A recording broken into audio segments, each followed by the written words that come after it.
Lelaki legendaris. Bab 351-360. Dalam waktu singkat, ratusan tentara kehilangan sekitar selusin rekan mereka. Menghadapi situasi di depan, Arthur tidak bisa lagi menahan amarahnya. Kami memiliki pasukan yang terdiri dari beberapa ratus orang. Bagaimana Jonathan berhasil membunuh lebih dari 10 dari kita berturut-turut? Selain itu, mereka bahkan tidak berhasil menyentuhnya. Dalam sekejap, Arthur sangat marah. Dia memerintahkan, tangkap dia. Sialan tangkap dia, kalian semua. Siapapun yang berani mundur, saya akan menembaknya hingga mati. Jelaslah bahwa kemarahan yang dia tekan di dalam hatinya akan segera meledak. Begitu dia memberi perintah, para prajurit mengangkat senjata mereka tanpa penundaan dan menyerbu ke tempat persembunyian Jonathan. Namun, lingkungan mereka adalah hutan gelap gulita. Mereka jelas bukan tandingan Jonathan. Sebelum para prajurit bisa bergegas ke hutan atau bahkan melihat Jonathan sekilas, ledakan keras terdengar. Detik berikutnya, seorang tentara ambruk ke tanah. Segera setelah itu, tembakan lain terdengar bahkan sebelum sekelompok orang menyadari apa yang sedang terjadi. Dalam beberapa saat, seluruh hutan menjadi serangan gencar sepihak. Setiap kali seorang tentara masuk, mereka tidak akan keluar hidup-hidup. Semuanya tewas tanpa kecuali. Jika tidak ada cukup senjata, Jonathan akan mengambilnya dari tanah. Jika pelurunya tidak mencukupi, dia hanya akan mendapatkan senjata lain. Jonathan bersembunyi jauh di dalam hutan. Dia mirip dengan Grim Reaper dari dunia bawah, yang terus mengayunkan sabitnya dan mengayunkannya ke leher para prajurit itu. Tidak berguna, kalian semua tidak berguna, mengutuk Arthur dengan marah saat melihat bawahannya mati di depannya satu demi satu. Saat dia selesai berteriak, pembantaian dimulai lagi. Dalam waktu kurang dari 10 menit, ratusan tentara telah dikurangi menjadi hanya selusin. Mereka adalah garis pertahanan terakhir, orang-orang yang tidak berani memimpin serangan. Namun, jika mereka bertindak seperti ratusan tentara yang menyerang hutan secara impulsif, mereka akan menjadi mayat yang tergeletak di tanah pada saat itu. Komandan, apa yang harus kita lakukan? Menatap tubuh-tubuh yang bertumpuk seperti gunung, para prajurit yang tersisa begitu terkejut hingga kaki mereka menjadi jeli. Apakah dia manusia? Bagaimana dia membunuh ratusan orang kita dengan pistol sendirian sampai kita tidak punya kesempatan melawannya? Dia bukan manusia. Sebaliknya, dia iblis. Apa yang harus kita lakukan? Apa yang bisa kita lakukan sekarang? Kalian semua, dapatkan dia. Melihat para prajurit yang masih hidup, ketakutan setengah mati, Arthur, yang berdiri di belakang mereka, berteriak dengan marah, jika ada di antara kalian yang mundur, aku akan menembak kalian sampai mati. Segera setelah dia menyelesaikan kalimatnya, dia mengangkat senjatanya dan melepaskan tembakan ke tanah di belakang tempat tentara berdiri. Jelas bahwa siapapun yang berani mundur akan dibunuh olehnya. Pergi, perintah Arthur. Seketika, prajurit yang tersisa bertukar pandang dan mengertakkan gigi. Mereka kemudian bergegas masuk ke dalam hutan. Namun, saat mereka menginjakkan kaki di dekat hutan, serangkaian tembakan bergema. Saat berikutnya, beberapa peluru emas menembus kepala mereka. Dalam hitungan detik, adegan itu menjadi pertumpahan darah. Berbaring di tanah adalah para prajurit yang wajahnya berlumuran darah saat otak mereka berceceran. Di mana-mana, pemandangan mengerikan di depan membuat para pria dan wanita muda, yang bersembunyi dari kekacauan, mual. Mereka langsung muntah. Orang-orang muda yang menjalani kehidupan istimewa ini pasti tidak pernah menyaksikan pemandangan seperti itu. Dengan hanya meliriknya, mereka mulai muntah.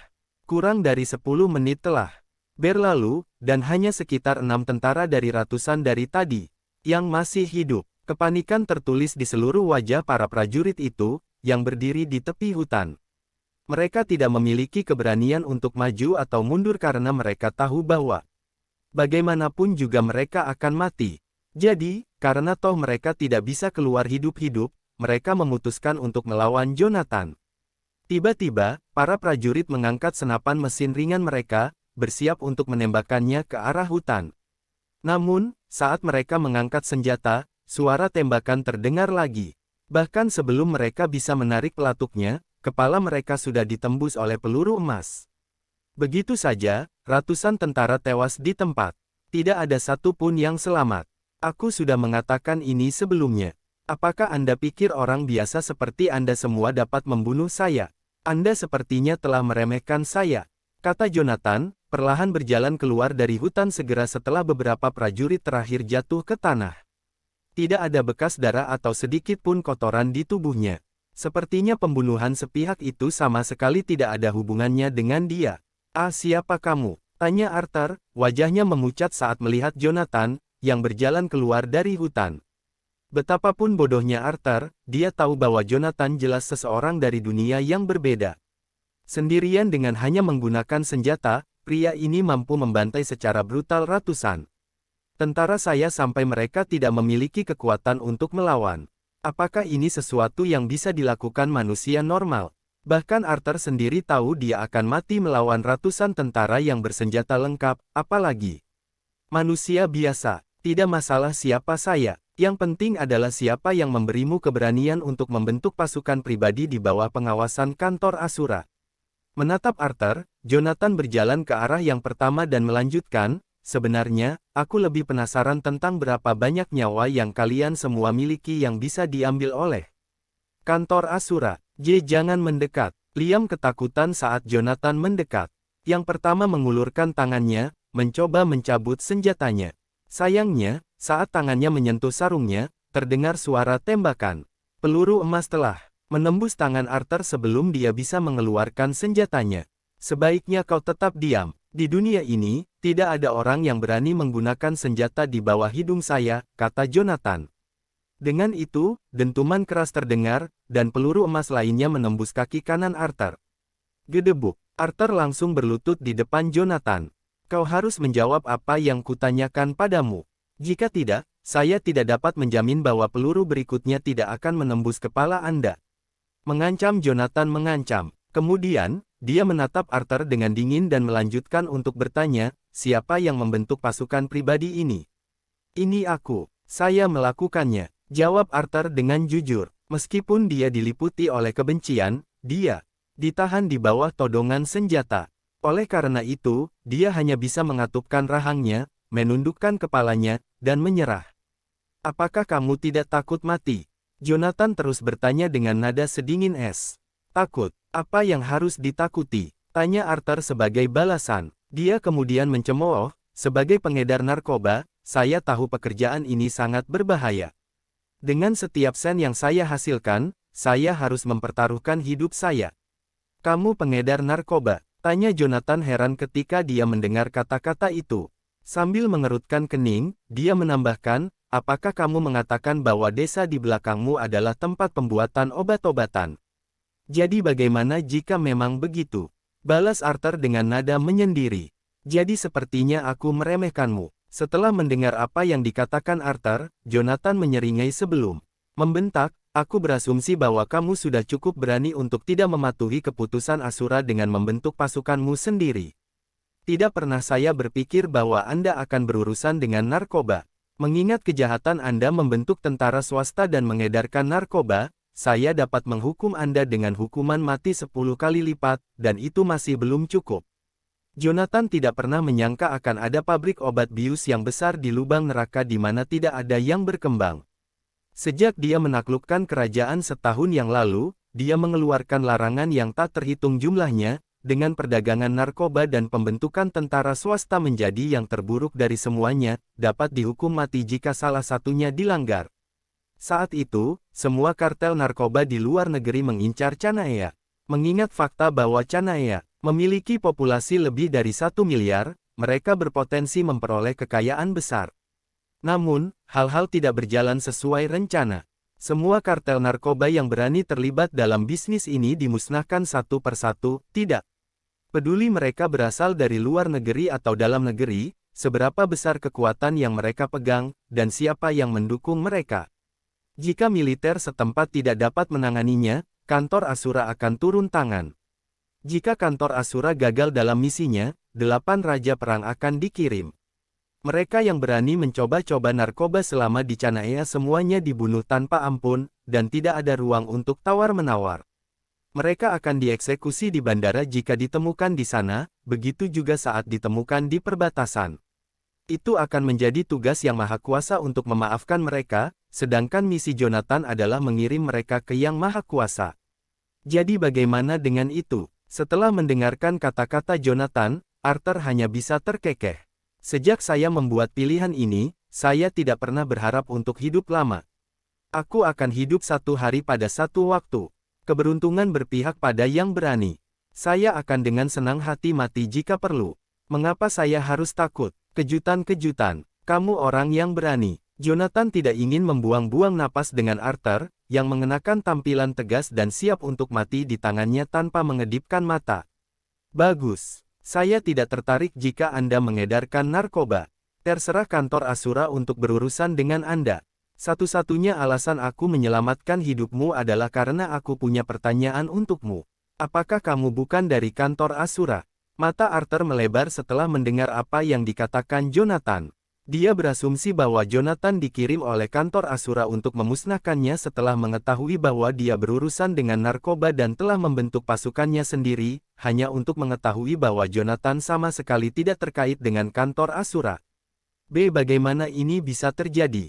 Siapa lagi di seluruh dunia ini, selain seseorang dari kantor Asura, yang dapat melawan ratusan pasukan sendirian hanya dengan senjata sebagai senjatanya? Kamu akan menjawab semua pertanyaanku. Dengan jentikan pergelangan tangannya, Jonathan menembakkan peluru emas ke kaki Arthur yang lain menyusul dentuman keras.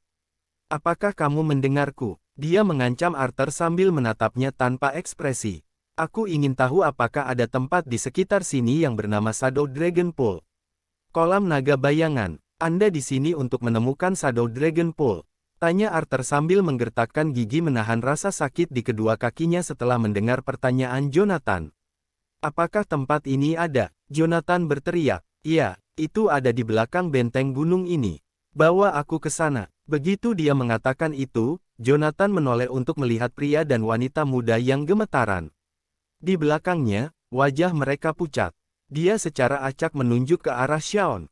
Anda, datang ke sini untuk membantu mendukungnya. Aku, Xion menunjuk dirinya sendiri dengan tidak percaya setelah mendengar perintah Jonathan. Iya, aku. Tepat ketika Xion hendak mengatakan sesuatu, dia menelan ludah di bawah tatapan dingin Jonathan sambil memeriksa pengedar narkoba yang setengah mati di tanah. Pada akhirnya, dia memutuskan tidak akan menolak permintaan Jonathan.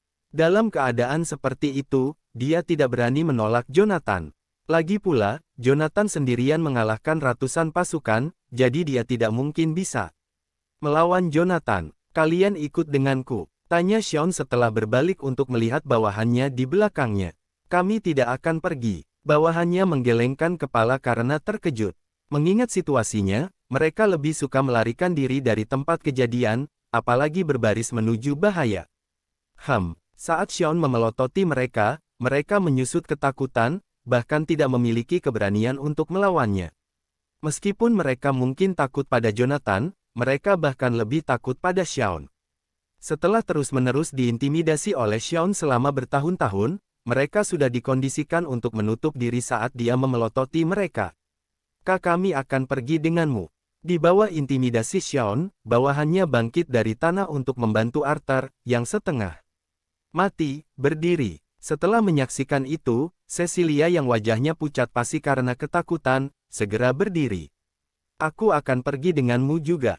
Maju ke depan, tunjukkan kami jalan. Jonathan memerintahkan Arthur sambil memperhatikan yang terakhir dengan ketidakpedulian. Di bawah tatapan tanpa belas kasihan Jonathan, Arthur menunjukkan jalan kepada mereka.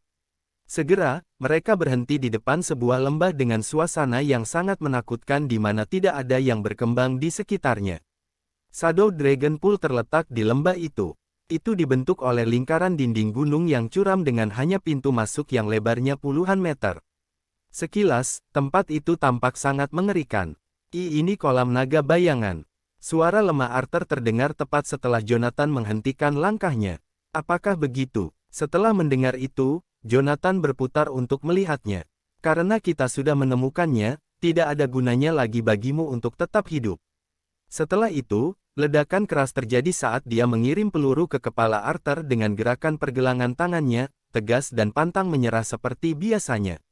Dia bahkan tidak ragu sedetik pun. Saat peluru menembus tengkorak Arthur, darah hangat berceceran di seluruh wajah kedua bawahan yang menopangnya. Segera, wajah mereka memucat saat lutut mereka menyerah sebelum berlutut di depan. Jonathan, jangan bunuh aku. Pergi, kata Jonathan acuh tak acuh. Apa? Kedua bawahan itu masih linglung setelah mendengar itu. Aku menyuruhmu pergi. Begitu dia berteriak keras, mereka tersadar kembali. Berebut berdiri, mereka berbalik untuk pergi tanpa ragu-ragu. Saat mereka melarikan diri, mereka berteriak, "Ya, Pak, kami akan segera pergi." Sementara itu, Cecilia terpaku di tempat, pandangannya tertuju pada Shadow Dragon Pool yang ada di depannya. Dia tidak mau mengalah. Itu rumput hantu. Itu benar-benar rumput pantom. Dr. Ross tidak berbohong padaku. Pantom Grace benar-benar ada di Shadow Dragon Pool. Cecilia bergumam sambil menatap tanpa berkedip pada tanaman seperti rumput di sepanjang dinding di sekitar Shadow Dragon Pool. Bisakah Anda tersesat? Kita harus pergi sekarang, Mes. Hansley, Nona Hansley. Suara Sean datang dari belakang Cecilia saat dia menatap Shadow Dragon Pool tanpa berkedip. Aku tidak pergi. Dia menolak tanpa sedikit pun keraguan. Lagi pula, satu-satunya alasan dia terbang ke Canaya jauh-jauh dari Gronga adalah untuk mencari Pantom Grace di Shadow Dragon Pool. Dia tidak bisa pergi. Begitu saja sekarang setelah dia menemukan Pantom Grace. Mes. Hansley, apakah kamu gila? Ekspresi Sean berubah drastis setelah mendengar kata-katanya. Kenapa dia masih mengejar air dari kolam pada saat ini? Tidak bisakah dia melihat bahwa Jonathan adalah seorang psikopat? Saya tidak gila. Cecilia menggigit bibirnya sebelum berjalan menuju Shadow Dragon Pool tanpa sepatah kata pun. Hari ini, tidak ada yang akan menghentikan saya untuk mendapatkan Pantom Grace dari Shadow Dragon Pool.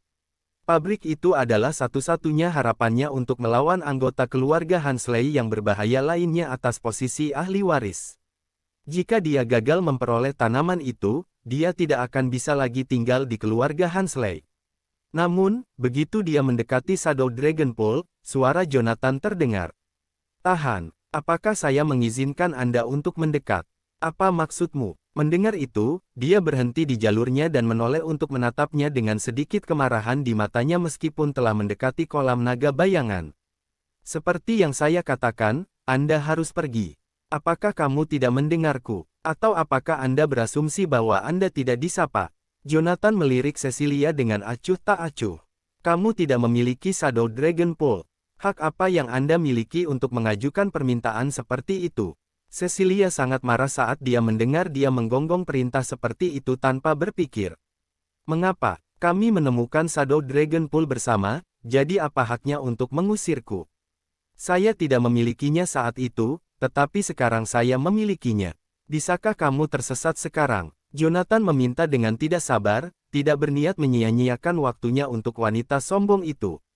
Kamu, kesal dengan kata-katanya, Cecilia sedikit panik. Dadanya naik turun saat dia memprotes, siapa kamu pikir kamu? Mengapa Anda bisa mendikte kepemilikan atas kolam? Saya keberatan dengan itu. Begitu dia mengatakan itu, ekspresi Sean berubah saat masih berdiri di belakangnya. Anda wanita bodoh. Apakah kamu tidak mengerti situasinya? Tidak bisakah Anda melihat bahwa Jonathan tidak masuk akal? 500 pasukan bukanlah apa-apa baginya. Dia baru saja memusnahkan mereka seperti itu. Dia bahkan membunuh pengedar narkoba itu. Dibandingkan mereka, statusmu sebagai putri ketiga keluarga Hansley dari Gronga tidak ada artinya. Jika Anda melewatinya, dia akan menembak Anda mati. Jadi bagaimana jika Anda tidak setuju dengan cara saya? Saya tidak akan mengulanginya sendiri. Persetan, tatapan Jonathan menjadi dingin dalam sekejap. Dia menambahkan, jika saya melihat Anda masih berkeliaran setelah 1 menit, Anda berdua tidak perlu pergi lagi. Kamu, detik berikutnya, mata Cecilia memerah karena marah.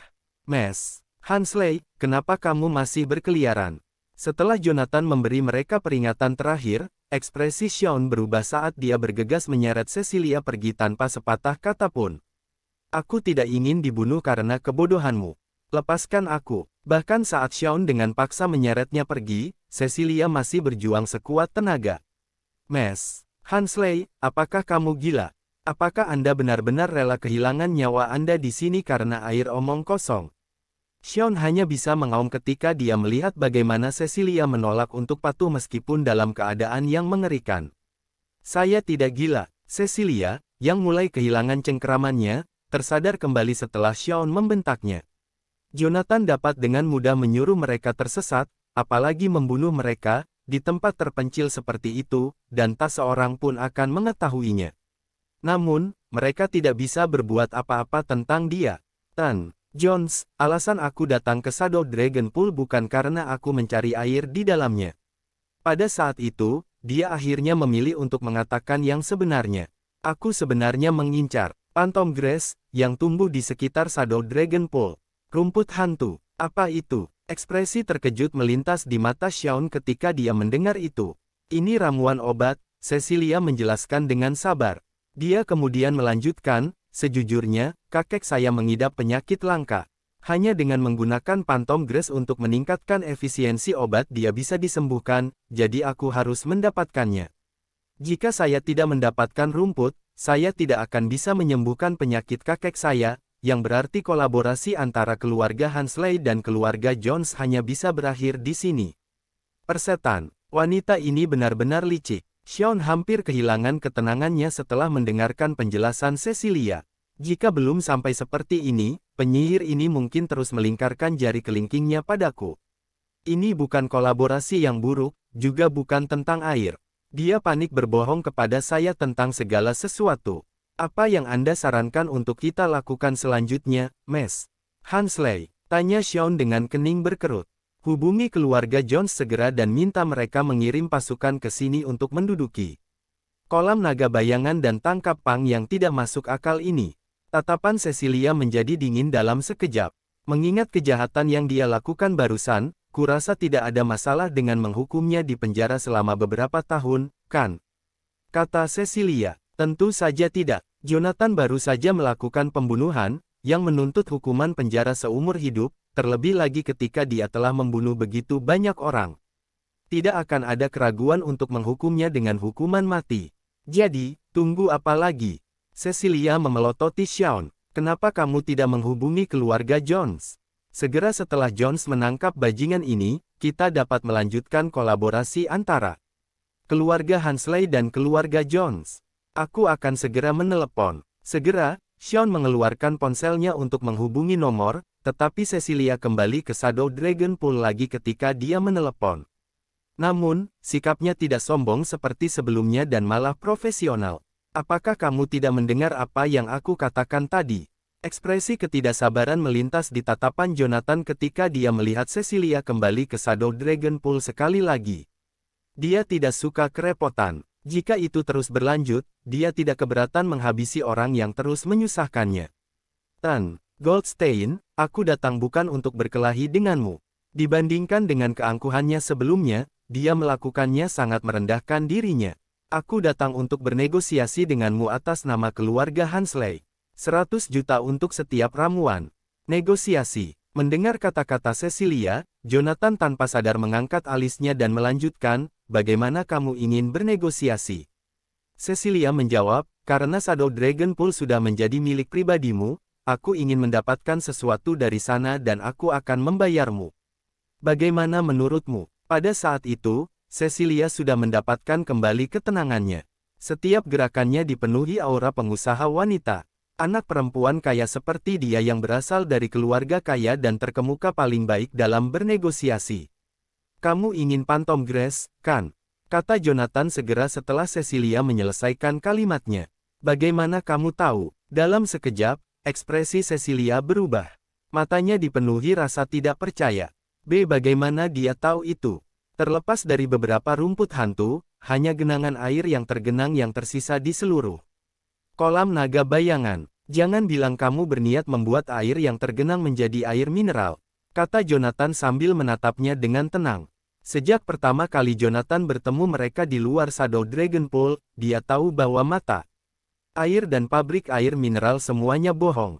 Genangan air di Shadow Dragon Pool dipenuhi bakteri. Seseorang sudah langsung diare ketika hanya seteguk, apalagi membuatnya menjadi mineral air. Seseorang mungkin berada di ambang kematian jika sebotol air itu diminum. Tentu saja tidak. Ekspresi Cecilia berubah lagi. Dia langsung merasa bahwa dia tidak punya rahasia sama sekali di depan Jonathan. Namun, begitu dia selesai berbicara, Jonathan bertanya, "Kamu ingin rumput hantu menyembuhkan penyakit kakekmu, kan? Kamu, bagaimana kamu tahu itu juga? Mungkinkah Jonathan mendengar pembicaraanku dengan Tuan Jones?" "Tidak, itu tidak mungkin." Jonathan memberi tatapan tajam pada Cecilia dan berkata, "Rumput hantu adalah ramuan obat yang digunakan sebagai obat. Saya tidak perlu memberitahu Anda tentang ini, bukan? Jika Anda menginginkannya, tidak masalah. Pergi dan ambil saja." Benar-benar, Cecilia langsung terkejut setelah mendengar kata-kata Jonathan. Dia tidak berharap dia begitu mudah diyakinkan. Jonathan hanya menatapnya tanpa berkata apa-apa. Melihat tatapan Jonathan, Cecilia langsung memahaminya. Dia langsung berkata, "Tolong sebutkan harga Anda, Tuan Goldstein." Cecilia terlihat sangat percaya diri saat mengatakan itu. Sebagai salah satu dari 3 keluarga terkemuka di Gronga, keluarga Hansley masuk dalam 10 besar keluarga teratas. Uang tentu bukan masalah bagi mereka. Jika itu adalah sesuatu yang bisa diselesaikan dengan uang, maka itu bukan masalah. Jika tidak cukup, maka solusinya adalah menghabiskan lebih banyak uang sampai pihak lain puas. Itulah gaya keluarga Hansley. Tiba-tiba, Jonathan mengangkat jari. Melihat aksinya, Cecilia menggigit bibirnya dan bertanya, 10 juta.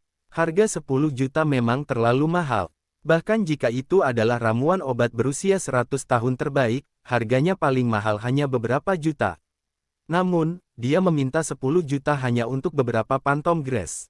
Ini adalah perampokan siang hari. Meski begitu, memikirkan orang-orang yang agresif dan tidak tahu berterima kasih di rumah, ditambah dengan krisis bahwa dia mungkin akan diusir dari kediaman Hansley kapan saja, 10 juta layak dibelanjakan untuk Cecilia. Selama dia bisa menyembuhkan penyakit langka kakeknya, tidak akan pernah ada kesempatan bagi si jahat orang untuk mengusirnya dari kediaman lagi bahkan jika mereka bergabung. Dia bahkan mungkin memiliki kesempatan untuk mengambil alih kediaman Hansley. Pada saat itu, puluhan miliar semuanya akan menjadi miliknya. 10 juta tidak ada artinya bagi Cecilia. "Baik, 10 juta itu. Aku akan membelinya," kata Cecilia sambil menggertakkan giginya. Bahkan untuknya, 10 juta bukanlah jumlah yang kecil. "Mas Hansley, saya pikir Anda salah paham." Jonathan melambaikan jarinya dengan ringan ketika dia mendengar kata-kata Cecilia. Dia kemudian melanjutkan dengan nada datar, "Saya berbicara tentang 100 juta. "Apa? 100 juta?" Cecilia tiba-tiba melebarkan matanya saat dia mendengar itu. Apakah ini lelucon? Jonathan menjual 100 juta untuk jamu ini. Dia memanfaatkanku. Cecilia kaget dengan banyaknya uang yang diminta Jonathan. Dia dapat menggunakan uang itu untuk membeli sebuah rumah tingkat atas tepat di puncak Gunung Gronga di mana tanahnya mahal. Jika dia menginvestasikan uangnya, dia akan ditetapkan seumur hidup dengan bunganya. Tidak banyak orang yang pernah melihat uang tunai 100 juta seumur hidup mereka, dan Jonathan menjual Cecilia 100 juta untuk jamu. "Tan Goldstein, apakah kamu bercanda?" Wajah Cecilia langsung menggelap. Terlepas dari seberapa kaya keluarga Hansley, itu bukanlah cara untuk menghabiskan uang mereka. Melihat ekspresi tidak sedap dipandang di wajah Cecilia, Jonathan menjawab, "Tentu saja tidak. Juga, saya pikir Anda masih tidak mengerti apa yang saya maksud. Apa yang saya katakan adalah, masing-masing 100 juta. Apa? 100 juta masing-masing." Saat Cecilia mendengar apa yang dia katakan, dia tidak bisa lagi mengendalikan emosinya. Dia merasa bahwa Jonathan hanya bermain-main dengannya pada saat itu. Bahkan jika semua pantom grass di dinding seluruh Shadow Dragon Pool ditambahkan, mereka bahkan mungkin tidak dijual seharga 100 juta. "Jonathan, apakah kamu gila? Masing-masing 100 juta, itu perampokan siang hari." Suara Cecilia bahkan menjadi lebih tajam. Pada saat itu, dia tidak terlihat seperti seorang pengusaha lagi. Dia sangat marah sehingga dia bisa meledakkannya. "Apakah kamu tahu betapa menggelikannya konsep menjual jamu masing-masing seharga 100 juta? Siapa yang mau menggunakan 100 juta untuk membeli ramuan?" Cecilia memandang Jonathan seolah dia orang gila. Seseorang bisa membeli halaman di Yellowview atau rumah besar di Gronga dengan 100 juta. Seseorang bahkan dapat membeli kapal pesiar, jet pribadi, atau pulau di luar negeri. Bahkan jika seseorang menggunakan uang itu untuk mempertahankan selebritas wanita sebagai wanita simpanan, seseorang dapat dengan mudah memiliki waktunya selama setahun. Namun, Jonathan menjualnya 100 juta untuk setiap jamu. Dia pasti gila. Jonathan menjawab Cecilia, tentu saja. 100 juta masing-masing tidaklah mahal. Tidak ada apa-apanya dibandingkan dengan nyawa kakekmu. Cecilia berkata dengan ekspresi gelap, masing-masing 100 juta terlalu mahal. Saya tidak bisa menerimanya. Dia menjual saya 100 juta untuk setiap ramuan, apakah dia mengira saya bodoh? Jonathan melirik Cecilia dengan acuh tak acuh dan berkata, jika kamu tidak bisa menerimanya, kamu bisa pergi sekarang. 100 juta masing-masing, tidak kurang dari itu. Sikapnya sangat terlihat. Dia sudah mati-matian pada harga yang dia sebutkan. Cecilia bisa menurut atau tersesat. Beberapa ratus juta bukanlah apa-apa baginya. Namun, sikap menantang Cecilia lah yang membuat Jonathan sangat tidak nyaman. Goldstein, harga ini terlalu keterlaluan. Saya tidak bisa menerimanya. Cecilia menggelengkan kepalanya lagi dan menolak. Bahkan untuk keluarga Hansley, 100 juta bukanlah jumlah yang kecil. Plus, itu 100 juta untuk satu pantom grass. Menurut Dr. Ross, setidaknya 10 di antaranya dibutuhkan untuk obat. Dengan kata lain, dia perlu menghabiskan setidaknya 1 miliar. Cecilia terkejut dengan jumlah uang yang sangat besar. Bahkan pemilik perusahaan yang terdaftar mungkin tidak dapat menghasilkan 1 miliar uang tunai. Bahkan orang terkaya di Gronga yang putranya diculik saat itu menghabiskan beberapa hari dan malam merujuk ke bank seluruh Gronga untuk mendapatkan uang itu. Pada akhirnya, dia hanya berhasil mendapatkan beberapa ratus juta uang tunai. Itu jauh kurang dari 1 miliar. Meskipun keluarga Hansley di Gronga terkenal, mereka bukanlah tandingan orang terkaya di Gronga. Tidak mungkin Cecilia mengambil 1 miliar uang tunai. Apakah itu keterlaluan? Saya tidak berpikir itu keterlaluan sama sekali. Anda dapat menyelamatkan hidup kakek Anda menggunakan 1 miliar. Bukankah itu layak? Tanya Jonathan. Itu terlalu banyak. Bahkan dirawat oleh rumah sakit top di dunia akan menelan biaya kurang dari 1 miliar. Cecilia masih tidak bisa menerimanya. Dia bisa membeli rumah sakit swasta yang dilengkapi dengan dokter top di dunia dengan harga lebih dari 1 miliar. Jonathan kemudian meliriknya dengan acuh tak acuh dan bertanya, bisakah rumah sakit top dunia menyelamatkan nyawa kakekmu? Detik berikutnya, Cecilia terdiam. Jika rumah sakit top dunia bisa menyelamatkan nyawa kakeknya, dia tidak perlu melakukan perjalanan khusus dari Gronga ke daratan dan datang ke tempat antah berantah ini. Itu karena dia sudah melibatkan rumah sakit top di dunia dan mereka tidak bisa membantunya sama sekali. Itu sebabnya dia datang ke tempat itu. Jonathan melanjutkan, tentu saja, jika Anda tidak dapat menghasilkan uang sebanyak itu, saya dapat memberi Anda sedikit waktu untuk mengumpulkan uang. Anda dapat memilih rumput pantom sebanyak yang Anda suka di dinding kolam naga bayangan. Tidak masalah. Namun, lebih baik jangan menunda terlalu lama. Saya tidak punya banyak kesabaran. Benar-benar, saat Jonathan mengucapkan kata-kata itu, mata Cecilia melebar seolah dia tidak bisa mempercayainya. Apakah dia membiarkan saya mengambil rumput pantom terlebih dahulu dan mengambilnya kembali? Apakah dia tidak takut saya akan mengingkari kata-kata saya tentang pembayaran? Tentu saja, Jonathan mengangguk santai. Kalau begitu, aku akan berterima kasih sebelumnya, kata Cecilia. Saat dia mendengar kata-kata Jonathan, Cecilia tidak ragu lagi. Dia bangkit dan berjalan menuju dinding. Kemudian, dia mengambil selusin rumput pantom dan dengan hati-hati mengemasnya ke dalam kantong tertutup transparan. Setelah bangun, dia berjalan ke arah Jonathan dan berkata, Tuan Goldstein, total ada 13 pantom grass di sini. Menurut harga masing-masing 100 juta, saya berutang total 1 miliar 300 juta. Ketika saya kembali ke Gronga, saya akan memberi Anda uang secepat mungkin. Oke, Jonathan mengangguk. Tidak ada tanda-tanda kekhawatiran sama sekali di wajahnya. Setelah beberapa menit, Cecilia membawa pantom grass kembali ke tempat semula. Sean masih di sana dengan teleponnya dan dia terus menelepon. Saat melihat Cecilia sudah kembali, Sean tiba-tiba berkata dengan ekspresi yang agak jelek, panggilan telepon tidak bisa tersambung. Tidak ada sinyal. Jika kamu tidak bisa melewatinya, lupakan saja, kata Cecilia dengan ekspresi acuh tak acuh. Dia melanjutkan, saya sudah mendapatkan Phantom Grace. Ayo kembali. Sean sedikit terkejut ketika mendengar apa yang dikatakan Cecilia. Kamu mendapatkannya. Bagaimana? Tanya Sean. Dengan temperamen Jonathan yang buruk, Cecilia bisa mendapatkan Phantom Grace dari tangannya.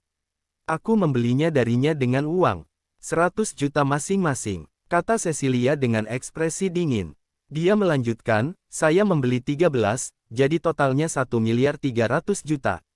Sean terkejut. Dia berkata, apa? 100 juta masing-masing. Kamu gila. Beberapa tumbuhan dijual lebih dari 1 miliar. Tentu saja aku tidak gila. Setelah mendengar kata-kata Sean, seringai tak terlihat muncul di wajah Cecilia. Dia melanjutkan, siapa bilang aku akan membayarnya uang? Jadi, apa yang kamu katakan adalah... Sean langsung mengerti niatnya. Cecilia berkata, apakah saya sudah menandatangani kontrak dengan Jonathan? Apakah itu dicap? Apakah ada pengacara yang hadir? Atau ada video untuk membuktikannya? Tidak ada apa-apa. Itu hanya beberapa janji lisan. Sejak kapan janji lisan bisa dijadikan bukti? Dia melanjutkan, jika dia ingin menggugat saya siap kapan saja. Jika itu masalah besar, saya akan menghabiskan ratus juta untuk bermain dengannya secara perlahan. Saya ingin melihat berapa banyak waktu yang bisa dia buang untuk saya. Saya akan melawannya selama 10 atau 20 tahun dalam gugatan ini. Saya akan melihat apakah dia bisa menerimanya. Dengan mengatakan itu, Cecilia melanjutkan dengan ekspresi sedingin es, hanya karena Jonathan memegang pistol di tangannya dan dia berada di antah berantah, bukan berarti kita tidak bisa berbuat apa-apa tentang dia. Jika kita berada di Gypsdale, dia bahkan tidak berani mengancam kita seperti ini. Apakah dia berani membunuh begitu banyak orang dengan senjata di sana? Dia menambahkan, itu karena kita berada di antah berantah sehingga saya bertahan dengannya lagi dan lagi. Jika kami berada di Gronga, keluarga Hansley akan dapat memanggil polisi dan kepala eksekutif dengan panggilan telepon tunggal. Apakah Anda pikir dia akan berani menjadi begitu sombong? Tapi, bagaimana kalau dia memburumu di Gronga? Sean bertanya dengan cemas ketika dia mendengar kata-kata Cecilia. Dia melanjutkan, Pang ini adalah orang gila. Dia bisa melakukan apa saja. Bagaimana jika dia mengikuti contoh bandit Gronga itu dan mengikat dirinya dengan bahan peledak untuk meminta uang tebusan di kediaman Hansley? Mendengar perkataan Sean, Cecilia mencibir, dia berani pergi ke Gronga. Jika dia berani, aku akan membuatnya menghilang. Apakah menurut Anda unit elit dan pasukan di Gronga lemah? Bukan hanya dia, bahkan jika keluarga Jones yang berani lancang di Gronga, mereka akan menghilang. Di kalimat terakhir, nada suara Cecilia mengandung jejak pencegahan. Namun, objek pencegahan adalah Sean. Niatnya jelas. Meski keluarga Jones sangat kuat di Gypsdale, keluarga Hansley juga tidak lemah. Setelah Cecilia meninggalkan Shadow Dragon Pool dengan lebih dari 10 batang Phantom Grace, Jonathan berdiri dan berjalan menuju lembah sempit di Shadow Dragon Pool. Dia tidak peduli apakah Cecilia akan mengingkari kata-katanya dan menolak untuk membayarnya setelah mengambil Phantom Grace. Menolak membayar, orang yang berani melepaskan hutang padaku di Canaya tidak ada. Akan lebih baik jika keluarga Hansley membayar jumlah yang harus dibayar. Jika mereka menolak, dia tidak keberatan memusnahkan seluruh keluarga Hansley. Seseorang harus membayar harga atas kesalahan mereka. Ada orang di dunia ini yang berpikir bahwa sistem hukum adalah jalan yang harus ditempuh. Mereka sombong begitu mereka berpikir mereka bisa melewati celah dalam sistem hukum dengan apapun yang mereka inginkan. Tidakkah mereka mengerti bahwa aturan ada untuk dilanggar? Kekuasaan, aturan, dan hukum tidak bisa dibandingkan dengan kekuatan tertinggi. Jonathan tahu apa yang dipikirkan Cecilia. Namun, dia tidak keberatan. Plot jahat apapun tidak cocok untuk orang-orang dengan kemampuan luar biasa. Setelah beberapa saat, Jonathan memasuki lembah sempit. Lembah itu gelap gulita, dan tetesan air sesekali menetes dari stalaktit. Menetes, menetes, denting. Jonathan menyalakan koreknya dan melihat sebuah gua curam di ujung lembah dengan cahaya redup. Tumpukan kerangka tergeletak di depan gua. Beberapa mayat hewan ada di antara tumpukan itu, dan itu adalah kekacauan berlumuran darah. Jonathan berjalan melewati kerangka dan mayat tanpa ragu-ragu menuju gua. Namun, Aroma darah yang kuat membanjiri dia saat dia mendekati gua. Darah. Mengapa ada darah di lembah ini? Apakah ada orang lain di sini? Seketika, dia mengerutkan alisnya dengan bingung. Jonathan sedikit mengernyit dan terus berjalan ke depan. Namun, udara menjadi lebih tipis, dan suhu semakin turun saat dia melanjutkan perjalanannya.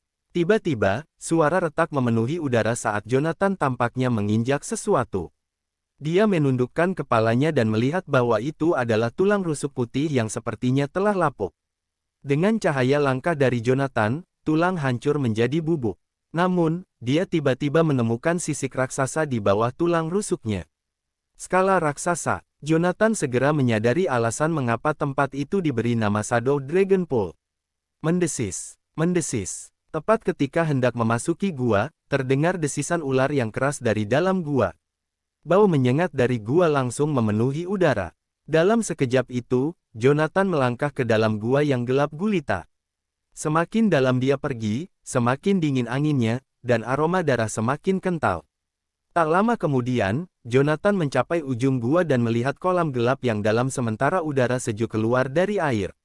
Seekor ular sanca setebal batang pohon sedang melata di kolam. Separuh sisiknya telah rontok dan hanya tersisa separuhnya. Itu mendesis, menandakan permusuhan pada Jonathan. Seperti yang diharapkan, ada ular sanca besar di dalam gua. Ketika Jonathan pertama kali melihat sisik raksasa, dia menduga ada satu atau banyak ular sanca raksasa di Shadow Dragon Pool.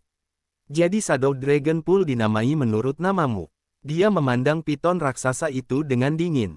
Detik berikutnya, piton raksasa itu menerkamnya dengan agresif. Sebelum ular piton mencapainya, bau busuk menyengat Jonathan dan membuatnya mual. Dia merasa lebih jijik lagi melihat lendir di tubuh ular sanca itu. Apakah kamu mengejar kematian? Saat melihat ular piton raksasa menerkamnya, Jonathan mengerutkan kening dan mengeluarkan pistol hitam dari sakunya. Bang! Peluru emas terbang menuju jantung ular sanca itu. Karena desas-desus mengatakan bahwa titik terlemah ular adalah jantungnya, Jonathan berasumsi itu mungkin sama dengan ular piton. Peluru berhasil mengenai sasarannya. Piton raksasa menjerit kesakitan. Ia kemudian melesat keluar dari air dan menerkam Jonathan sekali lagi. Angin menderu-deru, dan ular piton itu mengeluarkan cairan hijau tua dari mulutnya. Bau terbakar keluar saat cairan itu mendarat di pakaiannya. Itu merusak pakaiannya. Racun. Wajah Jonathan memucat, dan dia dengan cepat mundur selangkah. Dia menekan pelatuk pistol di tangannya saat dia melangkah mundur. Beberapa ledakan keras terdengar, dan peluru emas melesat ke arah tubuh ular piton itu seperti tetesan air hujan. Piton sesaat menjadi gila setelah hujan tembakan. Itu mengayunkan ekornya, dan kekuatan besar menyapu pistol dari tangan Jonathan. Selanjutnya, ia mendesis dan melompat ke arah Jonathan, dengan cepat melilitnya saat berusaha mencekik mangsanya. Namun, piton tidak bisa menangkap Jonathan dengan mudah.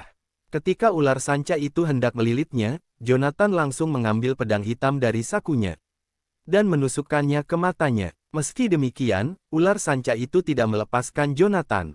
Itu mengabaikan rasa sakit dan meningkatkan kekencangan kumparan. Dalam sekejap mata, itu membuat Jonathan mati terbungkus tubuhnya. Orang biasa akan mati dalam beberapa detik setelah mati lemas. Di sisi lain, Jonathan telah melalui pertempuran bertahun-tahun dan menghadapi situasi yang lebih berbahaya dari ini. Dia tidak takut dengan peluru yang melewati telinganya. Tidak mungkin dia takut pada ular piton raksasa. Pada saat itu, Jonathan mencengkeram pedangnya dan menikam jantung ular piton itu 10 kali dengan kecepatan luar biasa. Setiap tusukan mematikan. Dalam sekejap, ular sanca yang awalnya mengencangkan cengkeramannya pada Jonathan, tiba-tiba mengendurkan lilitannya. Memanfaatkan momen itu sebagai kesempatan, Jonathan meronta lepas dari cengkeraman ular piton itu, meraihnya pisau, dan menembus perut piton. Dia kemudian menarik pisau dari daerah kepala piton ke ekornya. Dalam sekejap, ular piton yang ingin melompat ke arah Jonathan kembali terbelah perutnya. Itu adalah adegan berdarah.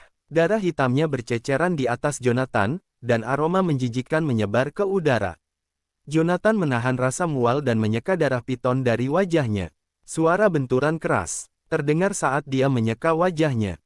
Ular sanca yang tadi hampir menangkapnya jatuh ke dalam kolam dan menciptakan ombak di dalamnya. Shadow Dragon Pool diwarnai merah dengan darah. Bau darah yang luar biasa meresap ke udara seluruh gua. Sedikit mengernyit, Jonathan melangkah menuju genangan air yang berdarah. Menurut Hades, paruh kedua teknik naga suci kuno kemungkinan besar ada di kolam naga bayangan. Namun demikian, tidak ada jejak tempat tinggal manusia selain ular sanca yang baru saja dia bunuh. Apakah usahaku akan sia-sia begitu saja? Alis Jonathan berkerut ketika dia memikirkan hasil yang suram. Saya sudah menghabiskan 1 tahun penuh di penjara Crimson Utara di masa lalu. Apakah perjalananku ke kolam naga bayangan akan sia-sia juga kali ini? Namun, saat Jonathan hendak meninggalkan gua, dia tiba-tiba menemukan sebuah loh batu besar di ujung gua. Tablet batu. Apa yang dilakukannya di tempat terlantar seperti ini? Jonathan melangkah menuju kedalaman gua dalam sekejap. Tidak ada yang unik dari bentuk stone tablet tersebut. Bagian yang paling aneh tentang tablet itu adalah bahwa tablet itu diukir dengan rangkaian kata-kata yang bukan milik negara manapun di dunia ini. Jika ada, mereka lebih seperti rune daripada kata-kata. Itu seperti peninggalan yang ditinggalkan oleh beberapa aliran sesat. Berjongkok, Jonathan menyalakan korek api dan mencoba melihat rune yang terukir di tablet dengan cahaya redup. Namun, saat dia berjongkok, kakinya seperti menginjak sesuatu. Seperti dia menginjaknya dengan keras, tablet batu itu tiba-tiba tenggelam di bawah tanah. Apa yang baru saja terjadi? Jonathan mengerutkan kening. Saat dia hendak berdiri, dia mendengar suara berderit. Itu diikuti oleh suara keras. Retakan mulai terbentuk di dinding gua di depannya tiba-tiba. Kemudian, secara bertahap naik. Batu besar yang menyatu dengan gua berubah menjadi pintu batu dalam sekejap mata. Pintu batu. Ada mekanisme rahasia di sini. Melihat pintu batu yang terus bergerak ke atas, Jonathan melangkah masuk tanpa ragu. Di depannya masih gelap gulita. Selain itu, lingkungan berbau debu. Seolah-olah udara tidak mengalir selama bertahun-tahun. Udara pengap bisa membuat siapapun merasa tercekik dan mual. Klik, Jonathan menyalakan korek api di tangannya. Dalam sekejap, wajahnya berubah pucat. Ada patung besar di depannya. Tingginya sekitar 30 meter. Itu tampak hidup dan hidup. Anehnya, mata patung itu memancarkan aura iblis berwarna merah. Sebuah patung. Mengapa di sini? Jonathan mengangkat kepalanya dan melihat ke atas. Namun demikian, saat dia bertemu dengan tatapan patung itu, pemandangan di depannya berubah total.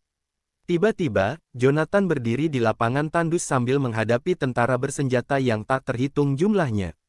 Para prajurit bersenjata berat, masing-masing dari mereka memegang senjata. Mata mereka bersinar dengan niat membunuh. Sayangnya, tidak ada orang lain di belakang Jonathan. Sebuah medan perang. Saya pikir saya berada di Shadow Dragon Pool sekarang. Bagaimana saya berakhir di medan perang di antah berantah? Jonathan sedikit mengernyit memikirkannya. Detik berikutnya, raungan menggelegar terdengar di telinganya. Mengenakan biaya, seseorang memerintahkan. Mengangkat senjata di tangan mereka, para prajurit menyerbu ke arah serigala dengan kecepatan kilat. Jonathan seakan dibawa kembali ke masa ketika perang dan konflik marak. Dia berada dalam kesulitan yang sama saat itu. Seorang pria mengambil seluruh pasukan. Tetap saja, dia tidak pernah goyah. Membunuh mereka semua, dia berteriak. Ekspresi Jonathan langsung berubah. Niat membunuh muncul di benaknya. Saat itu, dia tidak pernah mundur dalam menghadapi kesulitan. Oleh karena itu, dia bersumpah untuk terus maju meski kalah jumlah hari itu. Mengepalkan belatinya dengan cengkeraman maut, Jonathan menyerang tentara dalam sekejap.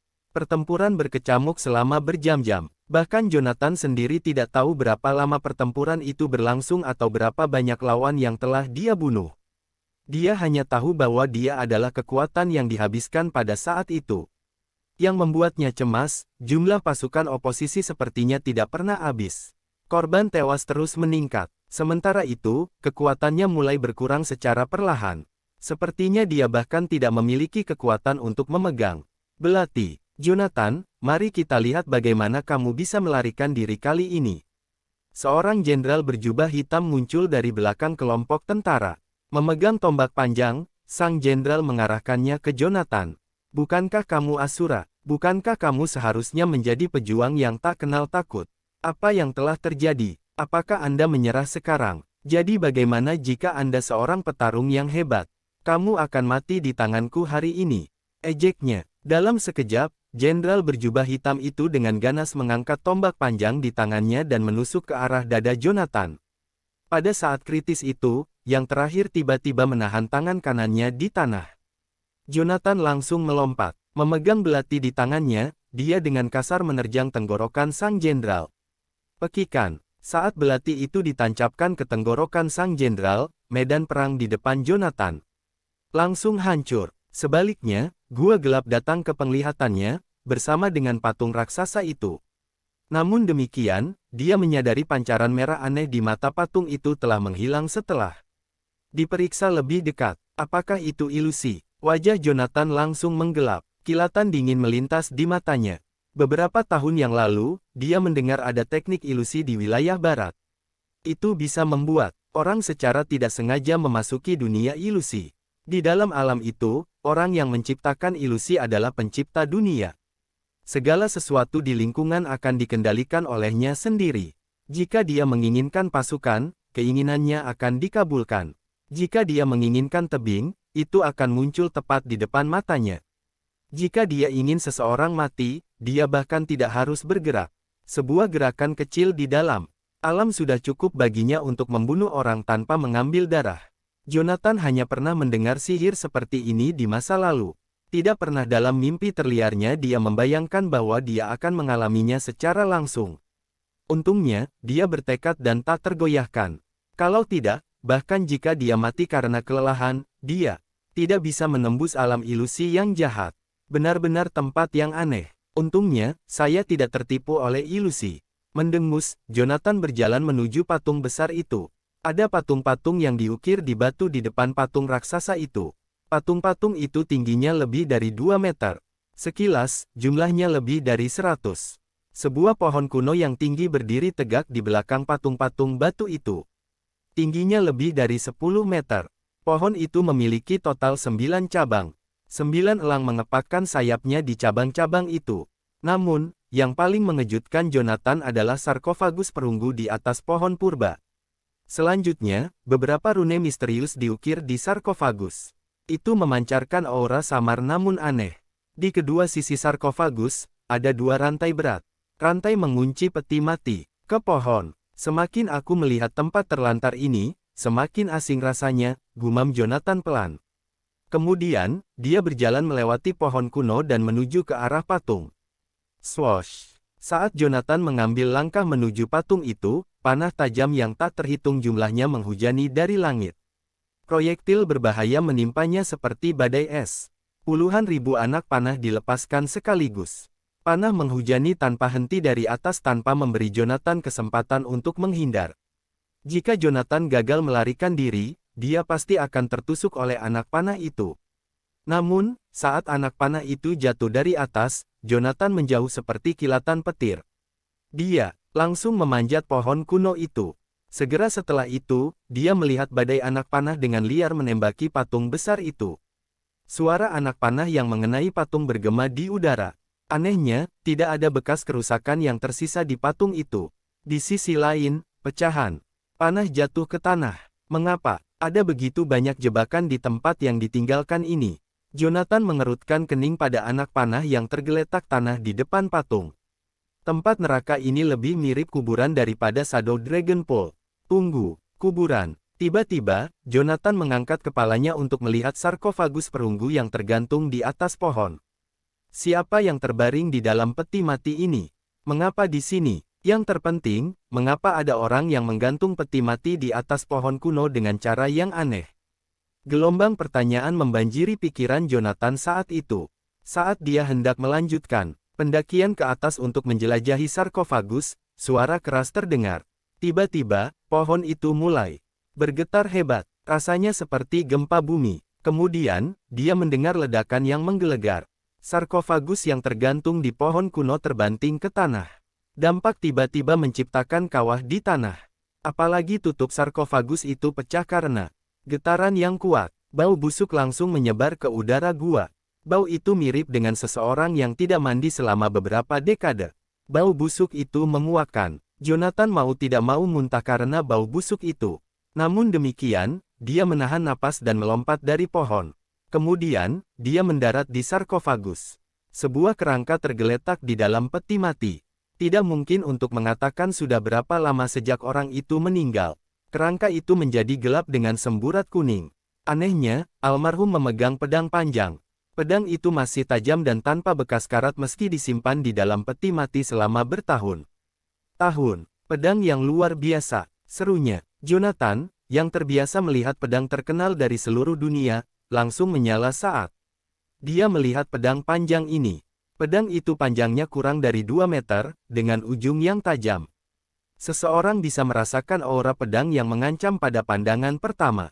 Bahkan pedang tertajam di dunia pun akan tampak biasa di depan pedang ini. Yah, sepertinya perjalananku tidak sia-sia, kata Jonathan. Melihat pedang panjang di sarkofagus, Jonathan menjabat tangan kanannya dan mengirimkan energi internalnya ke arah peti mati. Pedang yang dipegang oleh kerangka itu tiba-tiba melambung ke atas sebelum jatuh ke tangan Jonathan. Jonathan merasakan hawa dingin saat dia menyentuh senjata itu. Mencengkeram longsword, Jonathan mengayunkannya dengan lembut. Suara pedang yang mengiris udara bergema di seluruh gua. Sepertinya pedang itu bisa menembus udara. Tidak buruk. Jonathan dengan santai mengayunkan pedang ke pohon kuno yang tingginya lebih dari 10 meter. Dengan bantuan pedang, pohon itu segera dipotong menjadi 2. Ledakan keras langsung terdengar. Pohon itu jatuh ke tanah, meninggalkan awan debu. Mendesis. Jonathan tersentak kaget saat menyaksikan kekuatan pedang. Pohon itu tingginya lebih dari 10 meter dan tebalnya sekitar 1 meter. Meski begitu, itu bukan tandingan pedang ini. Betapa menakutkan. Melihat dengan acuh tak acuh pada pedang panjang di tangannya, Jonathan berkata, sungguh penghinaan besar menyembunyikan pedang seperti ini di dalam peti mati.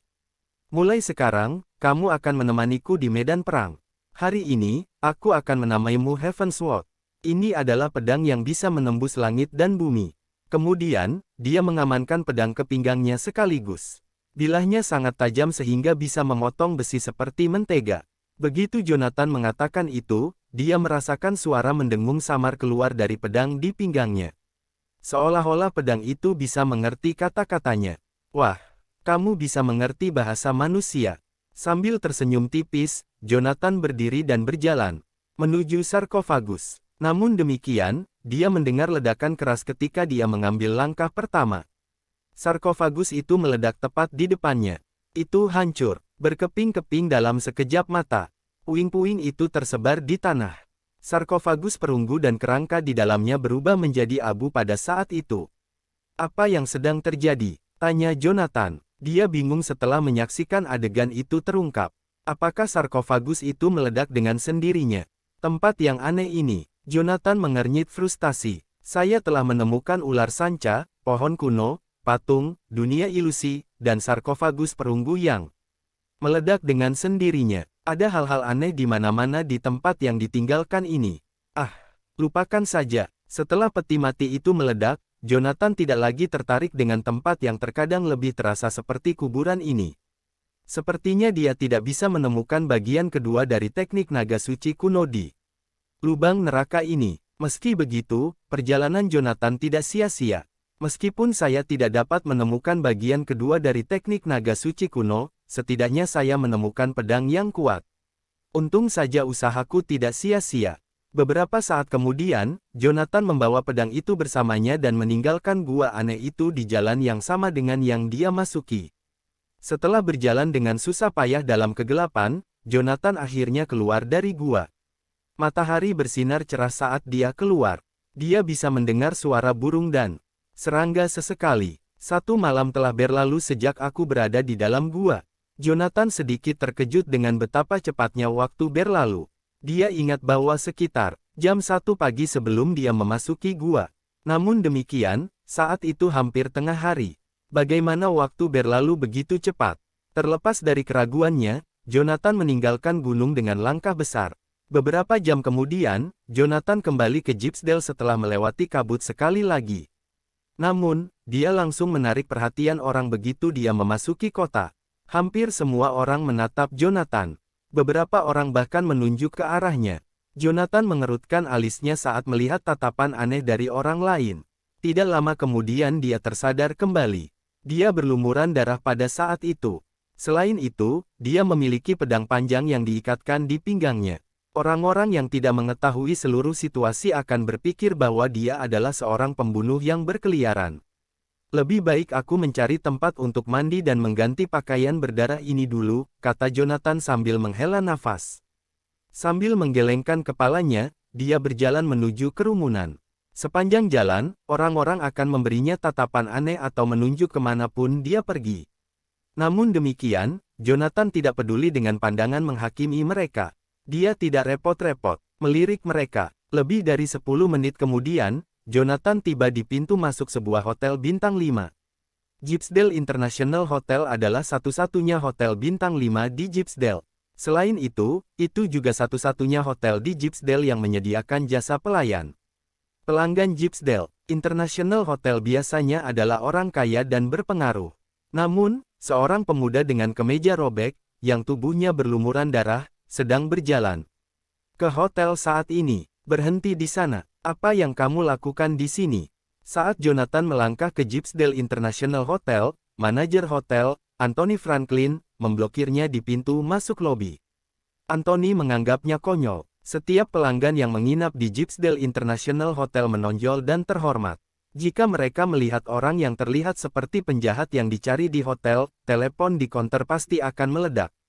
Karena panggilan dari pelanggan, aku harus mandi dan ganti baju, jawab Jonathan ketus.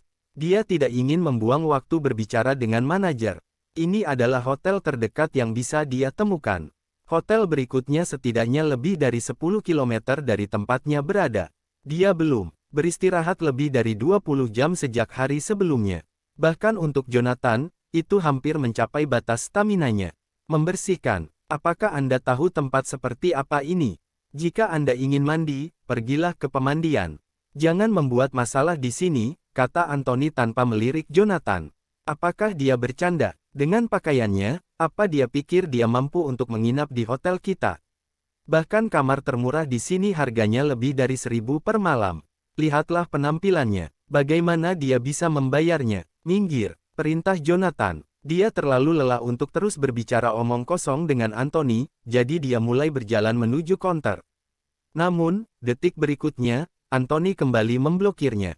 Kamu di sini untuk membuat masalah, bukan? Saya memperingatkan Anda, saya beri waktu 1 menit untuk keluar dari sini. Jika tidak, aku akan memanggil seseorang untuk mengusirmu. Apa katamu? Mata Jonathan menjadi dingin sekaligus. Setelah lebih dari 20 jam menderita, dia kehilangan kesabarannya saat itu. Anthony memelototi Jonathan ketika dia menuntut, aku berkata, keluar dari sini. Aku akan menghitung sampai 3.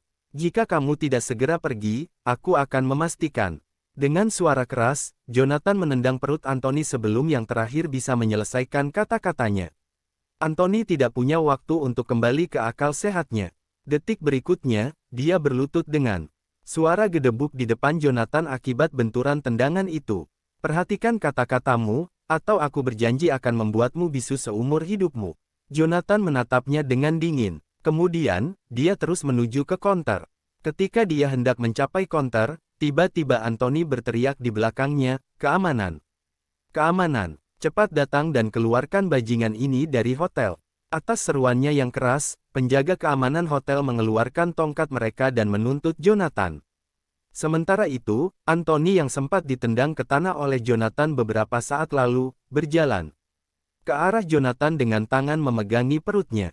Pang, beraninya kamu membuat keributan di sini. Anda meminta kematian, bukan? Apakah kamu tidak tahu siapa bos di sini? Ini bukan tempat di mana kamu bisa berperilaku kejam. Kemudian, dia menoleh ke penjaga keamanan dan berkata, usir dia. Ya, jawab para penjaga. Atas perintahnya, kira-kira 10 petugas keamanan segera mengangkat tongkat mereka saat mereka mengepung Jonathan. Tidak masalah siapa bos di sini. Lebih penting lagi, apakah ini cara hotel ini memperlakukan pelanggannya? Tanya Jonathan, melihat satpam yang mengelilinginya dan wajah seram Anthony. Ekspresi Jonathan langsung berubah muram. Awalnya, dia hanya ingin mencari tempat sembarangan untuk mandi dan berganti pakaian. Apa yang tidak terduga baginya adalah bahwa dia hampir diusir bahkan sebelum dia melangkah ke pintu masuk hotel. Setelah mendengarkan Jonathan, Anthony tertawa dingin. Pelanggan, Anda, apakah menurut Anda layak menjadi pelanggan Gypsdale International Hotel? Pang, aku bahkan tidak tahu apa yang memberimu keberanian untuk membuat keributan di sini. Namun, karena Anda ada di sini, tidak mungkin Anda bisa lolos dengan mudah. Saat dia menyelesaikan kata-katanya, dia memelototi penjaga keamanan dengan mata terbelalak. Apa yang kamu lakukan berdiri di sana? Pergi dan tangkap dia. Saat itu, tanpa ragu, para satpam itu berlari ke arah Jonathan dengan pentungan di tangan.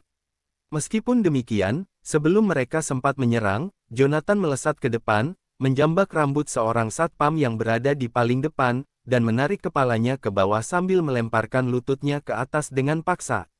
Dalam sekejap mata, hidung penjaga itu patah saat yang lainnya mendengar suara retakan yang jelas. Darah mengalir di mulutnya dan menetes di sepanjang dagunya. Sebelum dia bisa berteriak kesakitan, Jonathan mengambil langkah cepat ke depan dan menendang perut satpam lainnya. Dalam semenit, semua satpam yang sebelumnya berdiri kokoh di depan Jonathan, kehilangan kemampuan untuk berdiri. Tak satu pun dari mereka yang selamat.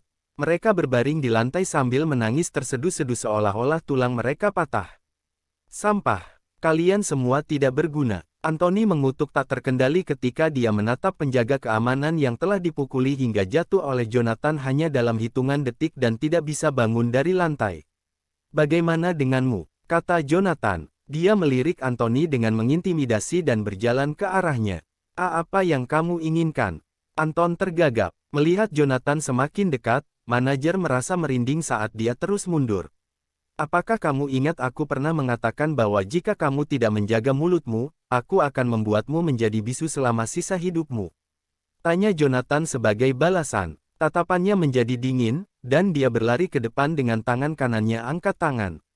Saat berikutnya, tamparan keras mendarat di mulut Anthony. Pada tamparan itu, dia terhuyung-huyung dan berlutut ke tanah.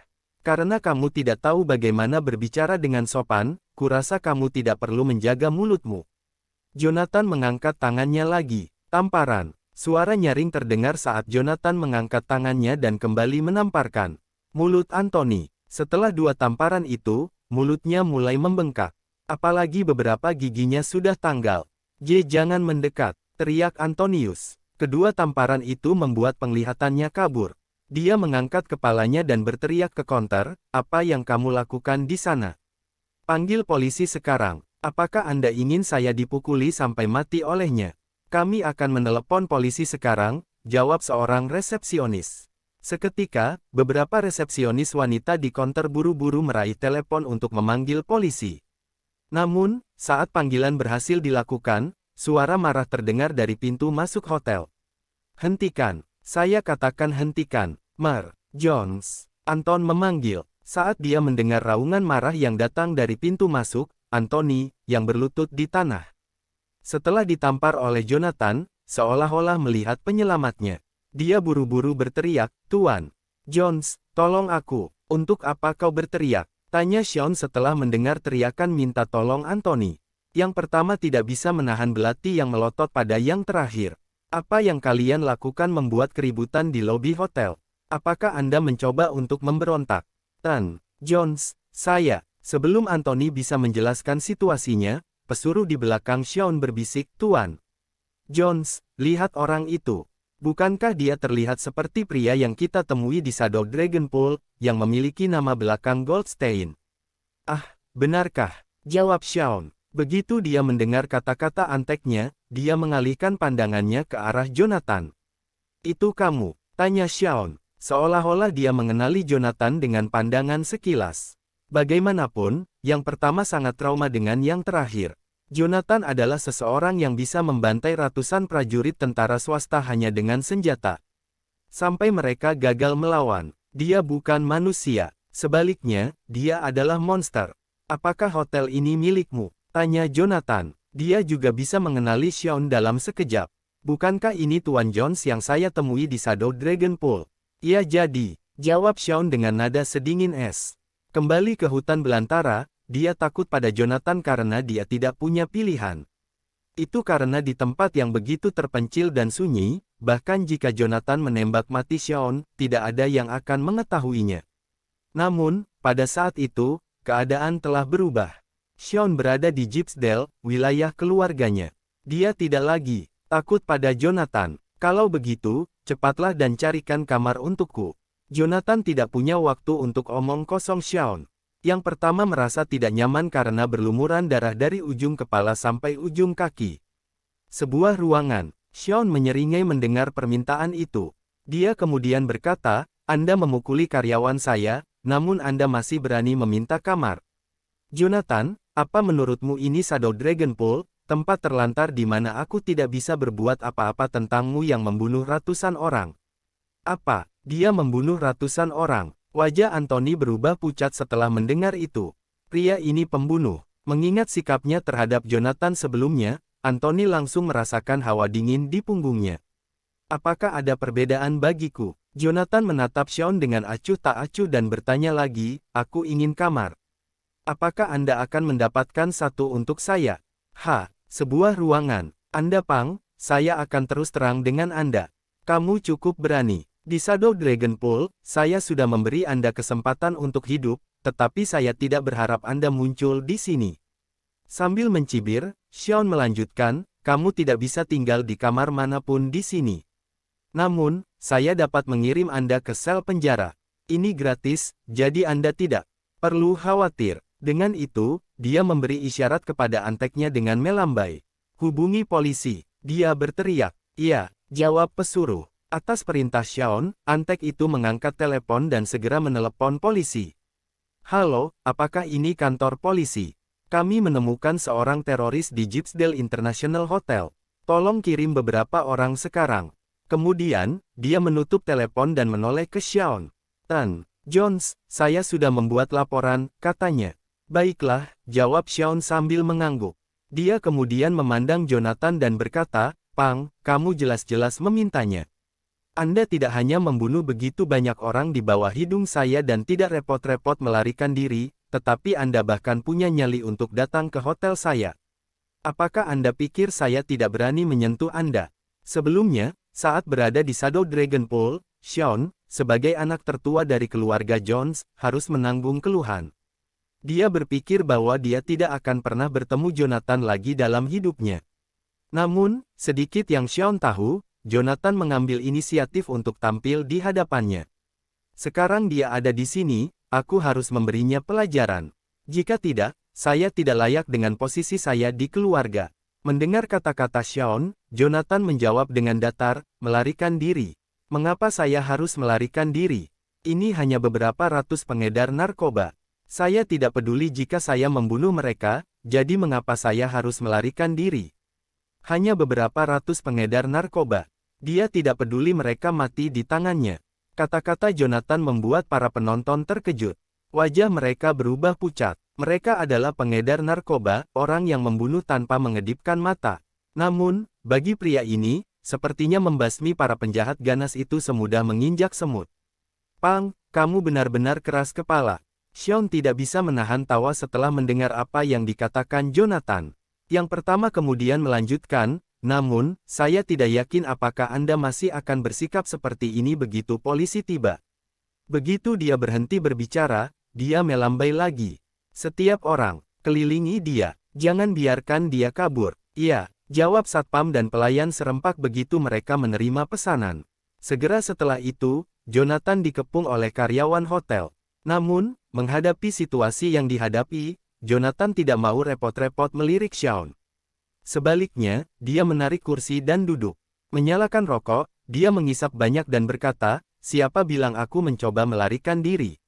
Saya baru saja membunuh beberapa ratus pengedar narkoba. Apa yang sudah selesai sudah selesai.